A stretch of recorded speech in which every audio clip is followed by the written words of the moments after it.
ओम शांति 29 मे 2026 प्रातः मुरली बाबा कहउछंती मिठे बच्चे एही पुराणा दुनिया बा देहधारीଙ୍କ सहित केबे भी मन लगाओ नाही। जदि मन लगाइल तेबे भाग्य हराई देब। एही पुराणा दुनिया बा देहधारीଙ୍କ सहित केबे भी मन लगाओ नाही। जदि मन लगाइल तेबे भाग्य हराई देब। प्रश्न बाबा पिलामानंकु एही नाटकर केउ गुह्य रहस्य सुनाइछंती? बाबा पिलामानंकु एही नाटकर केउ गुह्य रहस्य सुनाइछंती? उत्तर पिलामाने एबे एही नाटक समाप्त हेबाकु जाउछि। सेथिपाई सबु आत्मा मानंकु एठारे उपस्थित हेबाकु ही पड़िबो। सबु धर्मर आत्मा माने एबे एठारे उपस्थित हेबे काहेकि ना समस्तंकर पिता एठारे उपस्थित होई अछंती। समस्तंकु बाबांकु सलाम करिबा पाई अर्थात सम्मान देबा पाई एठाकु आसीबाकु ही पड़िबो। सर्व धर्मर आत्मा माने एठारु मनमना भवर मंत्र नेई घरकु जिबे। सेमाने मध्यांजी भव मंत्रकु धारण करी चक्रवर्ती राजा हेबे नाही। गीत दिल का सहारा टूट न जाए। ओम शांति। सबु सेवा केन्द्रर संतान माने गीत सुनिले। तुमे माने आज शुणुछ, अन्य पिला माने 2-4 दिन परे सुनिबे। जदि पुराणा दुनिया पुराणा शरीर रे मन लगाइब तेबे भाग्य हराइब, कारण एही शरीर एही पुराणा दुनियार अटे। जदि देह अभिमानी हेब ताहा हेले एते श्रेष्ठ भाग्य जहा केबे गढ़ा हेउछि ताहा हराइबाकु पड़िबो। एबे तुमे माने भाग्यहीनरु भाग्यवान हेउछ। सेथिपाई जेते दूर संभव केवल बाबांकु मने पकाओ, जे के बेहद्र संपत्ति देउछंती। बाबांकु एवं संपत्ति को मने पकाओ। एही पुराणा दुनिया रे आउ बाकी अल्प समय अछि।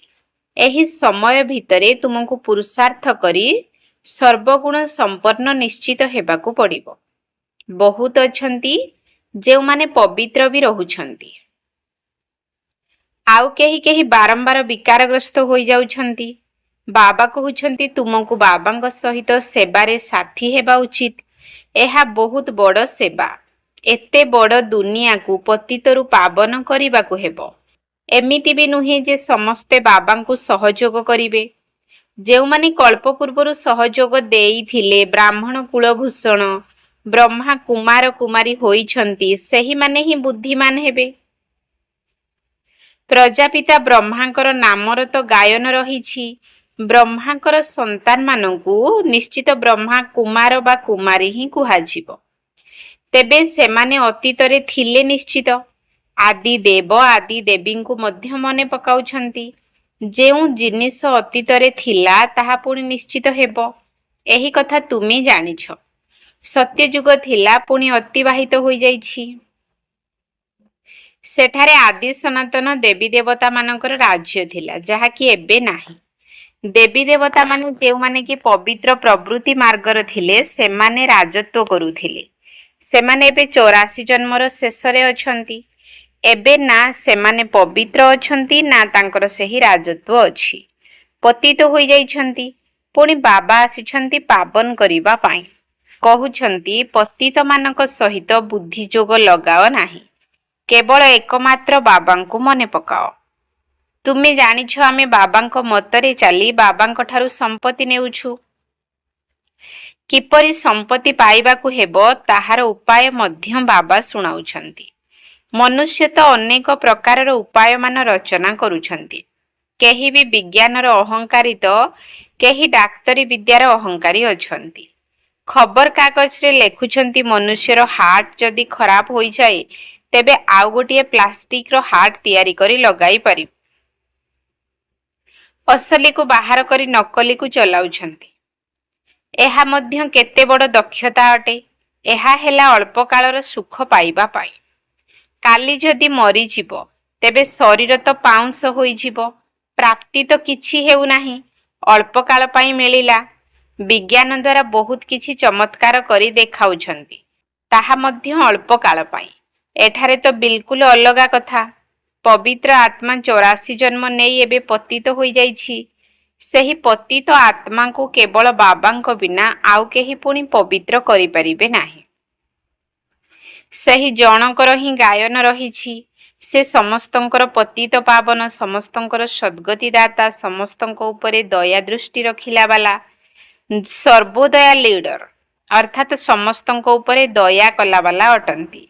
ମଣିଷ ନିଜକୁ ସର୍ବୋଦୟା ଲିଡର ବୋଲାଉଛନ୍ତି। ତେବେ ସର୍ବ ଅର୍ଥାତ୍ ସେଥିରେ ସମସ୍ତେ ଆସିଯାଉଛନ୍ତି। ସମସ୍ତଙ୍କୁ ଦୟା କଲା ବାଲା ତ ଏକମାତ୍ର ଭଗବାନଙ୍କ ପାଇଁ ଗାୟନ ରହିଛି, ଯାହାଙ୍କୁ ଦୟାବାନ ପରମାନନ୍ଦ ବୋଲି କୁହାଯାଉଛି। ବାକି ମନୁଷ୍ୟ କଣ ସମସ୍ତଙ୍କ ଉପରେ ଦୟା କରିପାରିବ? ମନୁଷ୍ୟ ନିଜ ଉପରେ ବି ଦୟା କରିପାରୁନାହିଁ, ତେବେ ଅନ୍ୟ ଉପରେ କଣ ଦୟା କରିବ? ମନୁଷ୍ୟ ଅଳ୍ପ କାଳ ପାଇଁ ଦୟା କରିଥାଏ। ସେଥିପାଇଁ ନିଜର କେତେ ବଡ଼ ବଡ଼ ନାମ ରଖିଦେଇଛନ୍ତି।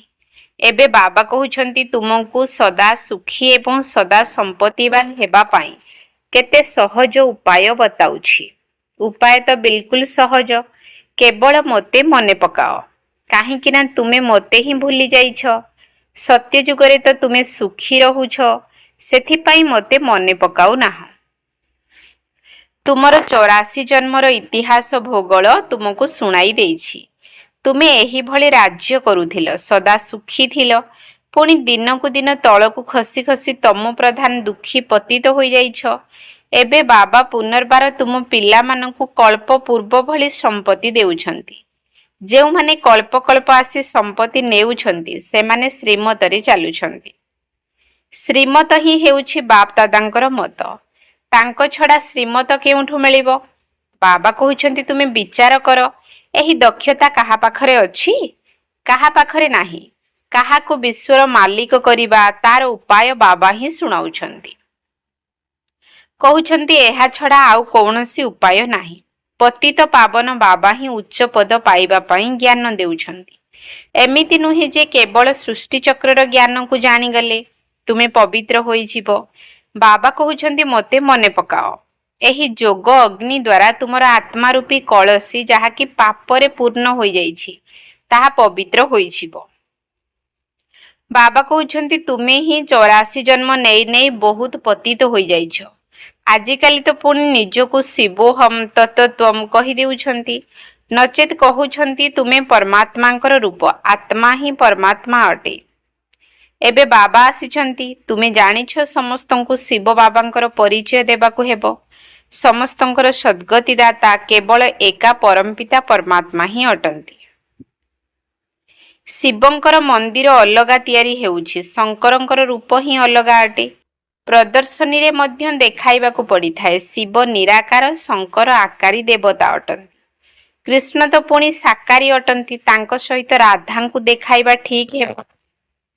ତେବେ ପ୍ରମାଣିତ ହୋଇଯିବ ଯେ ଏହି ଦୁଇ ଜଣ ପୁଣି ଲକ୍ଷ୍ମୀ ନାରାୟଣ ହେବେ। କୃଷ୍ଣ ତ ଦ୍ୱାପରରେ ଗୀତା ଶୁଣାଇବା ପାଇଁ ଆସନ୍ତି ହିଁ ନାହିଁ। ପତିତମାନେ କଳି ଯୁଗର ଶେଷରେ ଥାନ୍ତି ଏବଂ ପବିତ୍ର ଆତ୍ମାମାନେ ସତ୍ୟ ଯୁଗରେ ଥାନ୍ତି। ତେବେ ବାବା ନିଶ୍ଚିତ ସଙ୍ଗମ ଯୁଗରେ ହିଁ ଆସିବେ। ଏହି କଥା ବାବା ହିଁ ଜାଣିଛନ୍ତି। ସେ ହିଁ ତ୍ରିକାଳଦର୍ଶୀ ଅଟନ୍ତି। କୃଷ୍ଣଙ୍କୁ ତ୍ରିକାଳଦର୍ଶୀ କୁହାଯିବ ନାହିଁ। ସେ କଣ କେବେ ତିନି କାଳର ଜ୍ଞାନ ଶୁଣାଇ ପାରିବେ? ତାଙ୍କୁ ସୃଷ୍ଟିର ଆଦି ମଧ୍ୟ ଅନ୍ତର ଜ୍ଞାନ ହିଁ ଜଣା ନାହିଁ। କହୁଛନ୍ତି ସିଏ ତ ଛୋଟ ପିଲା ଥିଲେ, ଦୈବୀ ରାଜକୁମାର ରାଜକୁମାରୀମାନେ କଲେଜକୁ ପଢ଼ିବାକୁ ଯାଇଥାନ୍ତି। ପୂର୍ବରୁ ଏଠାରେ ମଧ୍ୟ ରାଜକୁମାର ରାଜକୁମାରୀମାନଙ୍କର ସ୍ୱତନ୍ତ୍ର କଲେଜ ଥିଲା। ଏବେ ତ ସମସ୍ତଙ୍କ ପାଇଁ ସମାନ ହୋଇଗଲାଣି। କୃଷ୍ଣ ରାଜକୁମାର ଥିଲେ, ସେଠାରେ ଆହୁରି ମଧ୍ୟ ରାଜକୁମାର ରାଜକୁମାରୀ ଥିବେ। ଏକାଠି ପାଠ ପଢୁଥିବେ। ସେଠାରେ ତ ଦୁନିଆ ହିଁ ନିର୍ବିକାରୀ ଅଟେ। ଏକମାତ୍ର ଶିବ ବାବା ହିଁ ସମସ୍ତଙ୍କର ସଦ୍ଗତି ଦାତା ଅଟନ୍ତି। ମନୁଷ୍ୟ ସମସ୍ତଙ୍କର ସଦ୍ଗତି ଦାତା ହୋଇପାରିବ ନାହିଁ। ବାବା ହିଁ ଆସି ସମସ୍ତଙ୍କୁ ମୁକ୍ତି, ଜୀବନ ମୁକ୍ତି ଦେଇଥାନ୍ତି। ଏକଥା ମଧ୍ୟ ବୁଝାଇ ଦିଆଯାଉଛି ଯେ ଦେବତାମାନଙ୍କ ରାଜ୍ୟରେ ଅନ୍ୟ କୌଣସି ଧର୍ମ ନଥିଲା। ଅନ୍ୟ ଧର୍ମାବଲମ୍ବୀମାନେ ତ ସୃଷ୍ଟିର ଅଧା ସମୟରୁ ହିଁ ଆସୁଛନ୍ତି। ତେବେ ସେମାନେ ସତ୍ୟ ଯୁଗରେ କିପରି ରହିପାରିବେ? ସେମାନେ ତ ହେଉଛନ୍ତି ହଟ୍ ଯୋଗୀ, ନିବୃତ୍ତି ମାର୍ଗୀ। ସେମାନେ ରାଜଯୁଗକୁ ତ ବୁଝିପାରିବେ ନାହିଁ। ଏହି ରାଜଯୋଗ ପ୍ରବୃତ୍ତି ମାର୍ଗୀଙ୍କ ପାଇଁ। ଭାରତ ପବିତ୍ର ପ୍ରବୃତ୍ତି ମାର୍ଗରେ ଥିଲା। ଏବେ କଳି ଯୁଗରେ ତୁମେ ପତିତ ପ୍ରବୃତ୍ତି ମାର୍ଗର ହୋଇଯାଇଛ। ଭଗବାନ ଉବାଚ, କେବଳ ମୋତେ ହିଁ ମନେ ପକାଅ। ପୁରୁଣା ଦୁନିଆ ଅଥବା ଦେହର ସମ୍ବନ୍ଧ ସହିତ ମନ ଲଗାଇଲେ ଭାଗ୍ୟ ହରାଇବାକୁ ପଡ଼ିବ। ବହୁତ ଆତ୍ମା ଭାଗ୍ୟ ହରାଇଥାନ୍ତି। ଯଦି କୌଣସି ଅକର୍ତ୍ତବ୍ୟ ଅର୍ଥାତ୍ ପାପକର୍ମ କରିଥିବ, ତେବେ ଅନ୍ତିମ ସମୟରେ ତାହା ସବୁ ସମ୍ମୁଖକୁ ଆସିବ, ସାକ୍ଷାତକାର ହେବ। କେତେକ ପିଲା ବହୁତ କଥା ଲୁଚାଇଥାନ୍ତି। ଏହି ଜନ୍ମରେ କରିଥିବା ପାପକର୍ମ ବାବାଙ୍କୁ ଶୁଣାଇ ଦେବା ଦ୍ୱାରା ଅଧା ଦଣ୍ଡରୁ ମୁକ୍ତ ହୋଇଯିବ, କିନ୍ତୁ ଲଜ୍ଜା ଲାଗିବା କାରଣରୁ ଶୁଣାଉ ନାହାନ୍ତି। ଖରାପ କାମ ତ ବହୁତ କରୁଛନ୍ତି। ସ୍ମୃତି ତ ରହିଥାଏ ଯେ ଶୁଣାଇ ଦେବା ଦ୍ୱାରା ମୁକ୍ତ ହୋଇପାରିବ। ବାବା ଅବିନାଶୀ ଡାକ୍ତର ଅଟନ୍ତି। ଲଜ୍ଜା କାରଣରୁ ଯଦି ଡାକ୍ତରଙ୍କୁ ରୋଗ ବିଷୟରେ ନ ଶୁଣାଇବ, ତେବେ ସେଥିରୁ ମୁକ୍ତ ହେବ କିପରି? ଯଦି କୌଣସି ବି ବିକର୍ମ କରିଦେଇଛ, ତେବେ ଶୁଣାଇ ଦେବା ଦ୍ୱାରା ଅଧା କ୍ଷମା ହୋଇଯିବ। ନ ଶୁଣାଇବା ଦ୍ୱାରା ତାହା ବୃଦ୍ଧି ହୋଇ ଚାଲିବ, ଅଧିକରୁ ଅଧିକ ଛନ୍ଦି ହୋଇଯିବ। ତାପରେ ଭାଗ୍ୟ ହରାଇ ଦୁର୍ଭାଗ୍ୟଶାଳୀ ହୋଇଯିବ। ବାବା କହୁଛନ୍ତି, ଦେହ ସହିତ ମଧ୍ୟ ସମ୍ବନ୍ଧ ରଖ ନାହିଁ। ସର୍ବଦା କେବଳ ମୋତେ ହିଁ ମନେ ପକାଅ। ତେବେ ତୁମ ଦ୍ୱାରା କୌଣସି ଖରାପ କର୍ମ ହେବ ନାହିଁ। ଇଏ ଧର୍ମରାଜ ମଧ୍ୟ ଅଟନ୍ତି। ତେବେ ଏହାଙ୍କୁ ଯଦି ଲୁଚାଇବ, ତୁମେ ସବୁଠାରୁ ଅଧିକ ଦଣ୍ଡର ଅଧିକାରୀ ହେବ। ସମୟ ଯେତେ ପାଖେଇ ଆସିବ, ସେତେ ସମସ୍ତଙ୍କୁ ସାକ୍ଷାତକାର ହେବ। ଏବେ ସମସ୍ତଙ୍କର ବିନାଶର ସମୟ ଉପସ୍ଥିତ। ସମସ୍ତେ ପତିତ ଅଟନ୍ତି। ପାପର ଦଣ୍ଡ ନିଶ୍ଚିତ ମିଳିଥାଏ। ଯେପରି ଗୋଟିଏ ସେକେଣ୍ଡରେ ଜୀବନ ମୁକ୍ତି ମିଳିଥାଏ, ସେହିପରି ଗୋଟିଏ ସେକେଣ୍ଡରେ ଦଣ୍ଡର ଅନୁଭୂତି ଏଭଳି ହେବ, ଯେପରି ବହୁତ ସମୟରୁ ଦଣ୍ଡ ଭୋଗ କରି ଆସୁଛନ୍ତି। ଏହା ବହୁତ ସୂକ୍ଷ୍ମ ପ୍ରକ୍ରିୟା ଅଟେ। ବର୍ତ୍ତମାନ ସମସ୍ତଙ୍କର ବିନାଶ ଏବଂ ଶେଷ ବିଚାର ହେବାର ସମୟ ଅଟେ। ଦଣ୍ଡ ତ ନିଶ୍ଚିତ ଭୋଗିବାକୁ ପଡ଼ିବ। ପୁଣି ସମସ୍ତ ଆତ୍ମା ପବିତ୍ର ହୋଇ ଚାଲିଯିବେ। ବାବା ହିଁ ଆସି ପତିତ ଆତ୍ମାମାନଙ୍କୁ ପବିତ୍ର କରୁଛନ୍ତି। ବାବାଙ୍କ ବିନା ଏ ଶକ୍ତି ଆଉ କାହାର ନାହିଁ।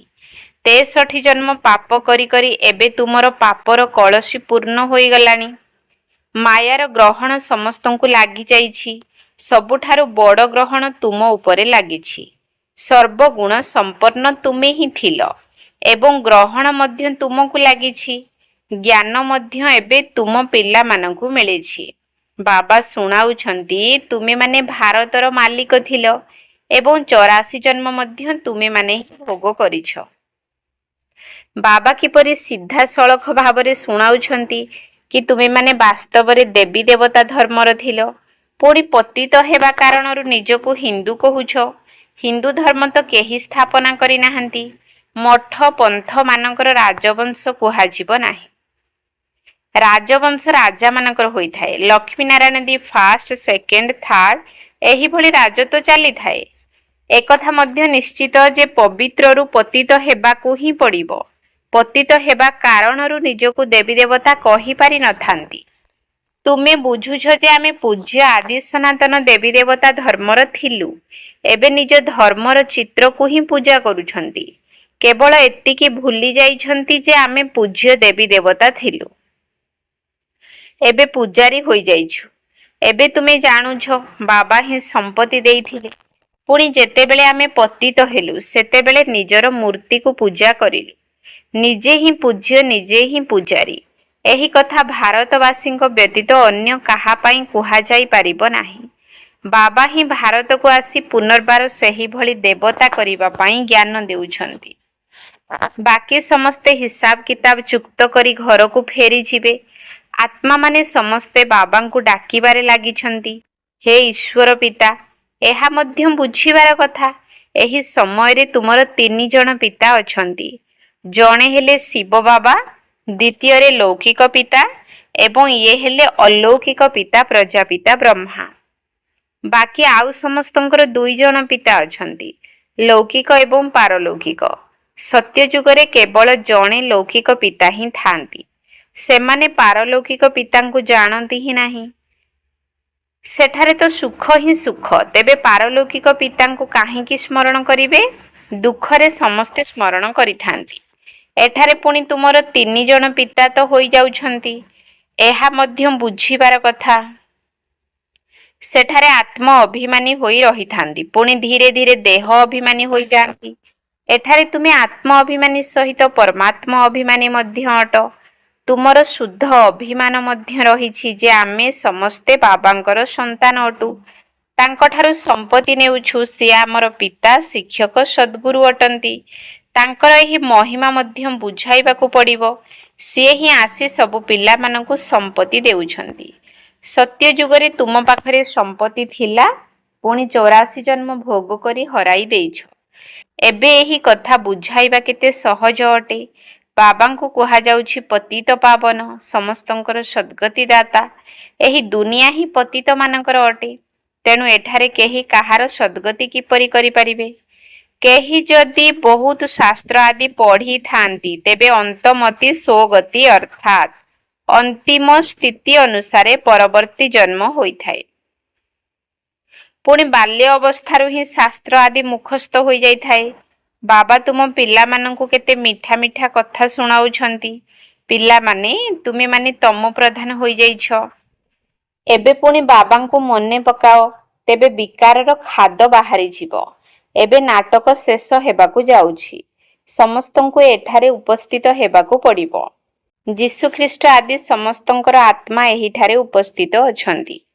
ସେମାନେ ମଧ୍ୟ ବାବାଙ୍କ ସମ୍ମୁଖକୁ ନମସ୍କାର କରିବା ପାଇଁ ଆସିବେ। ସେମାନଙ୍କୁ ତ ଚକ୍ରବର୍ତ୍ତୀ ରାଜା ହେବାର ନାହିଁ। କେବଳ ବାବାଙ୍କୁ ମନେ ପକାଇବେ। ମନ୍ମନାଭବର ମନ୍ତ୍ର ସାଥିରେ ନେଇଯିବେ। ତୁମର ହେଲା ମନ୍ମନାଭବ ଏବଂ ମଧ୍ୟାଞ୍ଜି ଭବର ଡବଲ ମନ୍ତ୍ର। ବାବା କେତେ ଭଲ ଉପାୟ ବତାଉଛନ୍ତି। ଆଚ୍ଛା, ମିଠା ମିଠା ଶିକିଲ ଦେ ସନ୍ତାନମାନଙ୍କ ପ୍ରତି ମାତା ପିତା ବାପ ଦାଦାଙ୍କର ମଧୁର ସ୍ନେହ ସମ୍ପନ୍ନ ଶୁଭେଚ୍ଛା ଏବଂ ସୁପ୍ରଭାତ। ଆତ୍ମିକ ପିତାଙ୍କର ଆତ୍ମିକ ସନ୍ତାନମାନଙ୍କୁ ନମସ୍ତେ।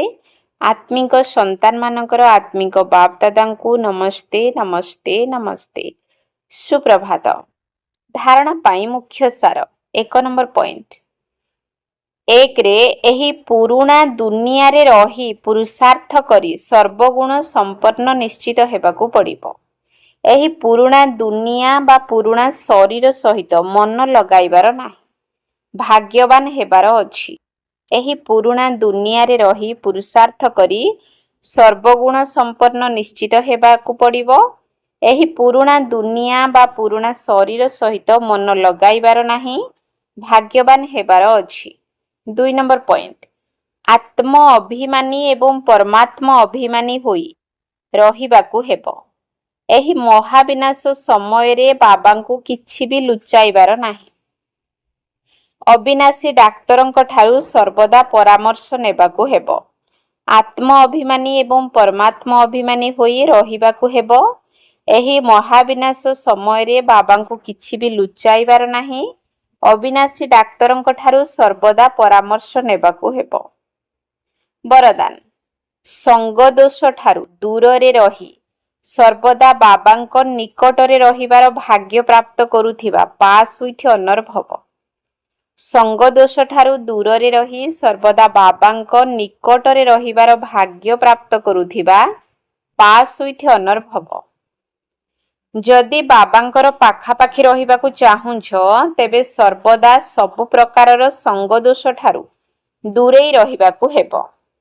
ବ୍ରାହ୍ମଣ ଜୀବନରେ ଅନେକ ପ୍ରକାରର ଆକର୍ଷଣ ପରୀକ୍ଷା ରୂପରେ ଆସିବ, କିନ୍ତୁ କେବେ ବି ସେଥିରେ ଆକର୍ଷିତ ହେବାର ନାହିଁ।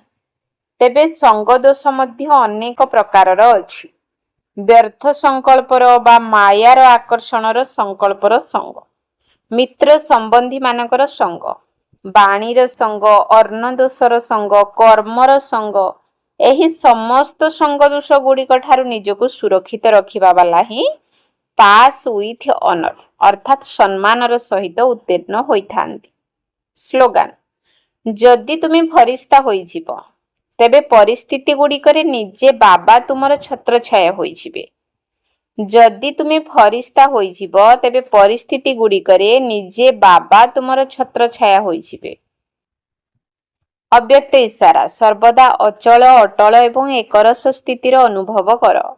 ସର୍ବଦା ଏକରସ ଏବଂ ଅଚଳ ଅଟଳ ସ୍ଥିତିରେ ରହିବା ଏବଂ ଅନ୍ୟମାନଙ୍କୁ ସେହିଭଳି କରିବାର ବିଶେଷ ଶକ୍ତି ହେଲା ଡ୍ରାମାର ଜ୍ଞାନ। ଏହାକୁ ଶକ୍ତି ରୂପରେ ଧାରଣ କରିବା ବାଲା କେବେ ବି ପରାଜିତ ହୋଇପାରିବେ ନାହିଁ। କିନ୍ତୁ ପ୍ରଥମେ ଡ୍ରାମାର ବିନ୍ଦୁ ଲଗାଇ ବ୍ୟର୍ଥ ସଂକଳ୍ପକୁ ଶୁଦ୍ଧ ସଂକଳ୍ପରେ ପରିବର୍ତ୍ତନ କର। ତାପରେ ମାୟା ଦ୍ୱାରା ଆସୁଥିବା ଅନେକ ପ୍ରକାରର ବିଘ୍ନ ଗୁଡ଼ିକୁ ଈଶ୍ୱରୀୟ ଲଗନର ଆଧାରରେ ସମାପ୍ତ କର। ଓମ୍ ଶାନ୍ତି।